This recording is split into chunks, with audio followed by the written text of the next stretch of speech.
नमस्कार, मी लतिका महाराष्ट्र रेसिपीमध्ये मी तुमचं स्वागत करत आहे। आज मी तुम्हाला पालकची सुकी भाजी बनवून दाखवणार आहे।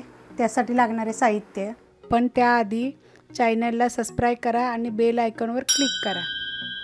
एक पेंडी पालक आहे, असे बघा मोठे मोठे कापून घेतलेले आहेत, पण मी देठं पण घेतलेले। देठं घ्यावीत कधी पण, नुसती पालकच नाही घ्यायची। 2 ते 3 पाण्याने मी धुवून नितळून घेतलेली आहे, पूर्ण या जाळीमध्ये ठेवली बघा। 1 वाटी कोथिंबीर घेतलेली आहे, ती पण अशी मी बघा मोठी मोठी अशी आपण जशी मेथी निवडतो ना अशी निवडून घेतलेली आहे आणि धुवून पण घेतलेली आहे। थोडासा पुदिना घेतलेला आहे, तुम्हाला जर आवडत असेल तर टाका, पण मी म्हणते जरूर टाका, चांगलं शरीरासाठी आपल्या चांगला आहे तो।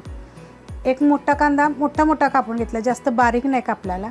मुठभर शेंगदाणे बघा न साल काढता भाजून कुटून घेतलेत, आबडधोबड कुटलेले आहेत। सगळ्या गोष्टीचं बघा साल काढायची अशी गरज नसते, कधी कधी नाही काढलं तरी चालतं, कारण आपण त्याच्यावरच्या सालीमध्ये पण चांगले गुण असतात।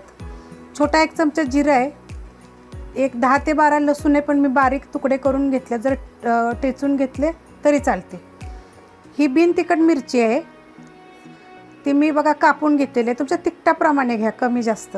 मीठ आहे, 1 टोमॅटो आहे आणि तेल लागणार आहे आपल्याला। कढई गरम करत ठेवलेली आहे, त्याच्यामध्ये आपण तेल टाकून घेऊया। 1.5 चमचा मी तेल टाकणार आहे, 1.5 चमच्याला बी कमी तेल टाकलेलं आहे। तेल चांगलं कडक गरम होऊन देऊया। तेल बघा गरम झालेलं आहे, आता त्याच्यामध्ये बघा जिरे,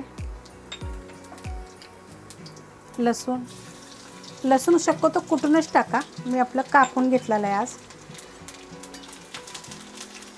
थोडासा असा परतून द्यायचा, त्याचा वास एकदम भाजीला ना इतका छान येतो ना, चविष्ट भाजी लागते। आणि छोटे मुले सगळ्यांना खायसाठी ना पालक चांगला असतो। कांदा,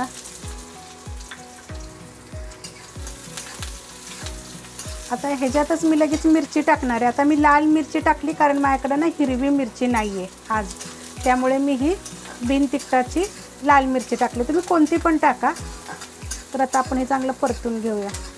बघा आता हे सगळं चांगलं भाजलेलं आहे, आता ह्याच्यामध्ये हे आंबट टाकून देते, छोटा आकाराचं घेतलेलं आहे। आता ह्याला 1 मिनिटभर परतूया आपण, मिनिटभर बघा परतलेलं आहे। तर आता ह्याच्यामध्ये आपण ही पालक टाकून घेऊया। तुम्हाला कुणाकुणाला पालक आवडतं आणि तुम्ही कोणी पालक खाता। मी पालकची भाकरी टाकलेली आहे, पालक चिकन टाकलेलं आहे, पालकची सुकी भाजी एक टाकली, ती चवदार लागते ना, तुम्ही ती पण करून बघा। आता ह्याच्यामध्ये बघा लगेच एक कोथिंबीर टाकायची, हा पुदिना टाकलेला आहे। तर हे चांगलं आपण मिक्स करून घेऊया। मिनिटभर बघा चांगलं परतून घेतलेलं आहे। तर बघा असे मी देठा सकाट घेतले, तर तुम्हाला देठं द्यायचं असेल, मी हाताने कट करून घेतलेलं आहे, ते तुकडे तुकडे हाताने केलेत। आता ह्याच्यामध्ये आपण मीठ टाकायचं, मीठ टाकलं का नाही की पाणी सुटतं।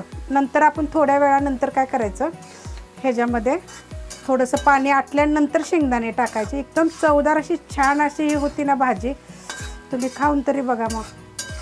तर आता मी एक थोड्या वेळ असं ना परतून घेते त्याला, बघा मीठ टाकल्यानंतर बघा एवढं पाणी सुटलेलं आहे।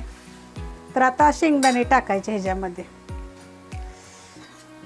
मिक्स करून घेऊया चांगलं। बघा शेंगदाणे टाकून चांगलं मिक्स केलेलं आहे, तरी पण बघा आता एवढं पाणी आहे ह्याच्यात। थोडासा गॅस आता बारीक करते, तर हे शेंगदाणे कसे आपल्याला शिजले पाहिजेत ना, म्हणून हे आपण थोडंसं गॅस बारीक करून ही झाकून ठेवूया। आता आपण बघूया पाणी आटलंय का।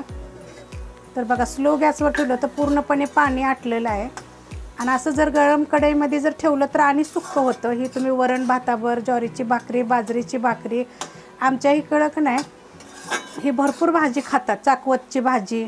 तर मी चाकवतची भाजी बी गरगटी टाकलेली आहे। तर तुम्हाला जर ही पालकची रेसिपी आवडली तर प्लीज एक लाईक करा, एक कमेंट करा आणि शेअर करा।